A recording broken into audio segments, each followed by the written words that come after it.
పదవున్నా లేకున్నా ప్రజల మధ్య ఉండేటోడు అన్యాయం ఎక్కడున్నా అర్జునుడై దూకుతాడు నాగమలే దారిలో ఈ నాగమలే దారిలో ఆగమై పోతుంది నాగమలే దారి. మున్సిపాలిటీ వాసులందరికీ నా విజ్ఞప్తి, అభివృద్ధి కొరకు ఓ నిజాయితీతో పనిచేస్తున్న మా పరిగి 15 వార్డు మెంబర్లకు, వార్డు అభ్యర్థులకు భారీ మెజార్టీతో గెలిపియండి.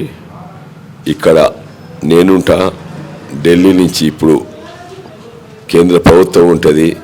ఈ అభివృద్ధి కొరకు, నిజమైన అభివృద్ధి కొరకు మీరందరూ కూడా బీజేపీకి ఓటేస్తే ఈ మున్సిపాలిటీ బీజేపీ మున్సిపాలిటీ అయితే ఎంతో అభివృద్ధి చేయవచ్చు.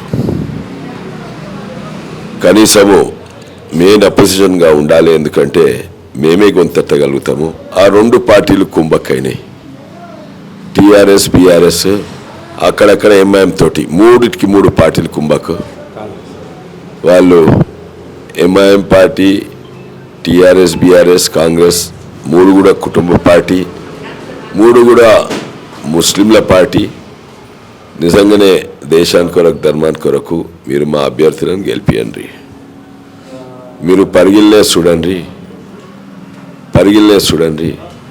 ఏ అభివృద్ధి అయినా కూడా కేంద్ర ప్రభుత్వం నిధులతో, గ్రామీణ ప్రాంతాల రైతులు, రైతు కుటుంబాలు, గ్రామ పంచాయతీలను, ఈ జిల్లాను వచ్చింది. రోడ్ ఏంది, పెద్ద హైవే వచ్చింది, ఎవరు వేసిండ్రు? కేంద్ర ప్రభుత్వం. సొమ్మోరిది సోకొకరిది. కేంద్ర ప్రభుత్వం వేసిన నిధులతోటి ఆ రోడ్డు వస్తుంది. కేంద్ర ప్రభుత్వం వేసిన నిధులతోటి ఆడ రడార్ స్టేషన్ అవుతుంది. అదంతా ఇడిచిపెట్టు. పరిగి మున్సిపాలిటీలా ఎట్లా నడుస్తుంది? పరిగి మున్సిపాలిటీ కేవలము మీ పన్నులతో నడుస్తుంది. ఇంటి ట్యాక్స్లు, మీరు కట్టే బిల్లు, మరి ఇక్కడ ఉన్న దుకాణదారులు ఇచ్చే ట్రేడ్ లైసెన్స్ వల్ల నడుస్తున్నది. మరి కేంద్ర ప్రభుత్వం ఇచ్చిన నిధులతోటే నడుస్తుంది, కానీ రాష్ట్ర ప్రభుత్వం పైసలు ఇస్తలేదు. వాళ్ళు కట్టిన హాస్పిటల్స్ చూడండి, అక్కడ డాక్టర్లు ఉండా, మెడికల్ ఎక్విప్మెంట్ ఉన్నా, చేసిన గింతింత చేస్తుంది, అసలుకి ఎవరికి ఉపయోగం అయితే లేదు. నిజమైన అభివృద్ధి అంటే మీరు మా కౌన్సిలర్ కోటేయండి, మేము పరిగిని డెవలప్ చేస్తాం. యుద్ధం మరువని కత్తివి నీవే అన్నా విశ్వన్నో, చేవెల్లా కమలం దండువు నీవే కొండా విశ్వన్నో, కష్ట జీవుల కంటి పాపవే అన్నా విశ్వన్నో, పెద్దింటి పెద్ద కొడుకు నీవే కొండా విశ్వన్నో. బీజేపీ యుద్ధమా, మోడీజీ సైన్యమా, వలు పెరుగని త్యాగమా, అన్నోర్థుల ధైర్యమా, రామరాజ్య పాలన అందించే నేస్తమా, కమలం గుర్తు జెండెత్తినవే అన్నా కొండా విశ్వన్నో, చేవెల్లా చెగువేరా నీవే మాయన్నో విశ్వన్నో, కమలం గుర్తు జెండెత్తినవే అన్నా కొండా విశ్వన్నో.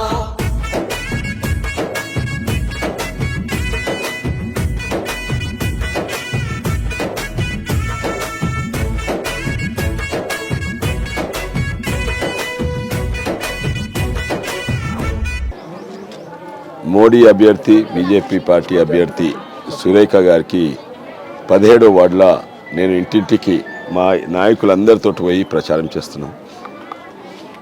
కనబడుతుంది ప్రజలలో ఇంతకు ముందు కంటే ఇప్పుడు బీజేపీ ఎంతో పెరిగింది. అక్కడ ఎంతోమంది మాజీ ఎమ్మెల్యేలు, మాజీ మంత్రులు ఏవేవో ఉండొచ్చు, కానీ ప్రజలలో మాత్రము మేమున్నాం, క్లియర్గా కనబడుతుంది. ఇంకోటి ఏమంటే ఆ 3 కుటుంబ పార్టీలు కుంభక్కైనాయి.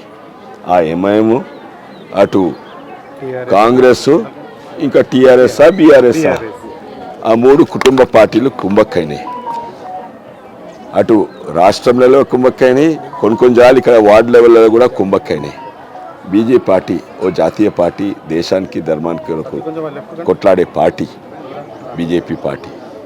వాళ్ళందరూ కొంతమంది యువకులు మీతో ఉన్నారు, కానీ రైతులు లేరు, బిజినెస్ వాళ్ళు లేరు, పెద్ద మనుషులు లేరు.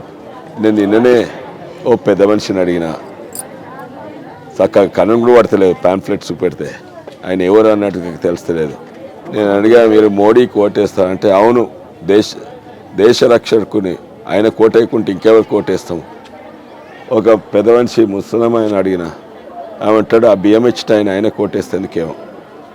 కళ్ళు చెవులు వినవడని పెద్ద మనుషులకు కూడా మోడీ వాళ్ళ గుండెలు ఉందని ఇప్పుడు తెలిసింది. నాకైతే ప్రజల మీద నమ్మకం ఉంది. ఏంటంటే ప్రజలు మాకు ఓటేస్తారండి. వాళ్ళ డబ్బులు ఎంతో పంచని మాకు ఆ విశ్వాసం ఉంది ప్రజల మీద. ప్రజలు కూడా చూస్తున్నారు కన్నారా. కొన్ని అయితే కనబడుతుంది. ఇక్కడ ఏమి అభివృద్ధి అయింది? పెద్ద అభివృద్ధి ఏమైందా? హైవే వచ్చింది. ఎవరు ఇచ్చిండ్రా? అది మోడీ గారు ఇచ్చిండ్రు. నేను అప్పుడు టీఆర్ఎస్ పార్టీనా మోడీ గారు అడిగితే ఇచ్చింది కదా ఇది హైవే అంది. పెద్ద ఏమైనా కూడా మళ్ళీ రీజనల్ రింగ్ రోడ్ వస్తుంది. మళ్ళీ అటు హైవే 197 ఇక్కడ నుంచి మహబూబ్నగర్ నుంచి కొడంగల్ పోతుంది. అది మళ్ళీ కొత్తగా వస్తుంది. ఇవన్నీ ప్రతి ఒక్కటి ఈ పెద్ద పెద్దవి కాక చిన్న చిన్నవి కూడా రైతులకు ఇచ్చే ఆ బియ్యం అనుకోండి, లేకుంటే ముద్రా లోన్స్ అనుకోండి, లైట్ బుగ్గలు అనుకోండి. ఎల్ఈడి లైట్ బుగ్గలు ఎన్నో ఏళ్ళు పెట్టలేదు, కొన్ని ఏళ్ళు పెట్టిండ్రు. కానీ అవి ఎవరు ఇచ్చినా ఎల్ఈడి రాష్ట్ర ప్రభుత్వానికి ఎవరు ఇచ్చిండ్రు? ఇచ్చింది కేంద్ర ప్రభుత్వం ఇచ్చింది. రాష్ట్ర ప్రభుత్వం దగ్గర ముఖ్యమంత్రి గారు అన్నారు ఏమీ లేవు పైసలు. వాస్తవం, నిజం మాట్లాడిండ్రు. నన్ను కోసిన లోపల పైసలు అయినాయని నిజం మాట్లాడిండ్రు. ప్రజలు దృష్టిలో పెట్టుకోవాలి.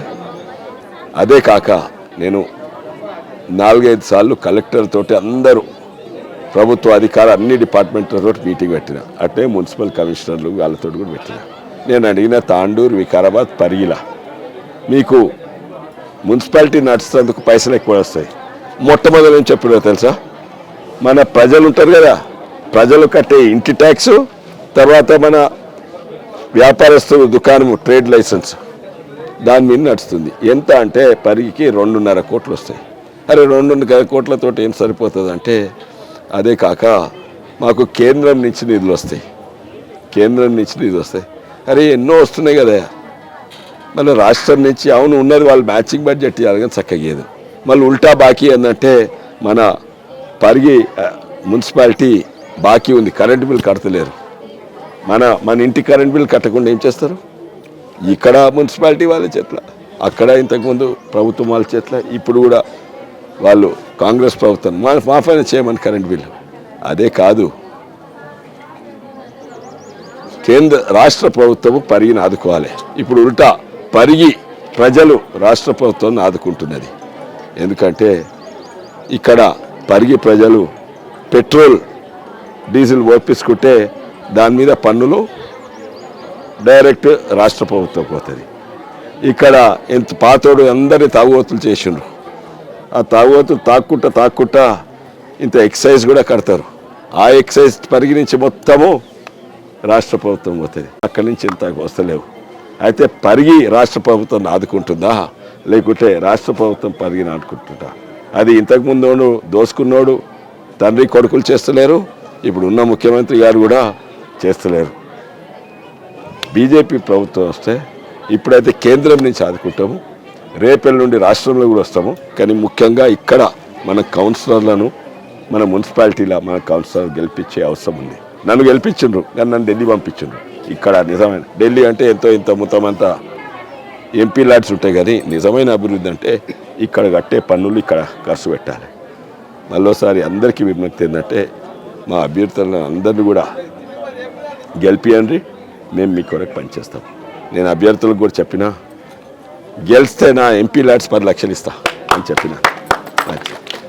సార్ ఇంకొకటి, ప్రతి వార్డు కౌన్సిలర్ మెంబర్లో మేము టచ్ చేస్తే తెలిసిన అంశం ఏంటంటే, ఒకవేళ చైర్మన్ కానీ బీజేపీ వస్తే 100 కోట్లు ఇస్తామని అంటున్నారంట. వాస్తవం. నిజమా సార్?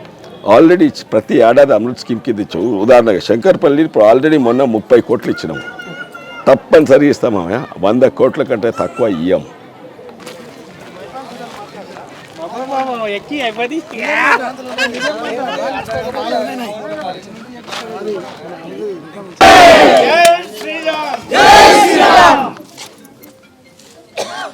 ఈరోజు పరిగి మున్సిపల్ ఎన్నికల్లో భాగంగా మున్సిపల్ 18 వార్డులలో 15 వార్డులలో ఈరోజు బీజేపీ కౌన్సిలర్లుగా పోటీ చేస్తున్నారు. ఈ 15 మందిని గెలిపించాలన్న ఉద్దేశంతో ఈరోజు మన చేవేళ్ల ఎంపీ కొండా విశ్వేశ్వరరెడ్డి గారు మన మున్సిపాలిటీకి ఇచ్చేసి ఉన్నారు. వారికి స్వాగతం తెలుపుతున్నాం. అదేవిధంగా బీజేపీ సీనియర్ నాయకులందరికీ కూడా ఇక్కడికి కార్యకర్తలకి, అదేవిధంగా 17th వార్డ్ ప్రజల ఓటర్స్ అందరికీ, ప్రజలందరికీ స్వాగతం తెలియజేస్తూ ఇప్పుడు కౌన్సిలర్ ఇక్కడ కౌన్సిలర్ అభ్యర్థి వాళ్ళ సురేఖ గారిని భారీ మెజారిటీతో గెలిపించాలని చెప్పేసి ఈరోజు ఆంజనేయులు గారు. అందరికీ నమస్కారం అండి. ఈరోజు నేను మీకు అందరికీ గత 7-8 ఏళ్ళ నుంచి మీకు తెలిసిన వ్యక్తిని మీ ఇంట్లో అందరి బిడ్డగా ప్రతి ఇంటిని దాదాపు ఒక 20 సార్లు టచ్ చేసిన వ్యక్తిని నేను. ఈ సురేఖ గారు మా సొంత తమ్ముని భార్య. నా దగ్గరనే ఆర్టీఏ వర్క్ చేస్తాడు, నా దగ్గరనే ఉంటాడు. ఈరోజు మహిళా రిజర్వేషన్ రావడంతో ఈవెన్ మనం మీ ముందుకు తీసుకురావడం జరిగింది. అయితే ఈరోజు మన తల్లికి 17వ వార్డుకు మన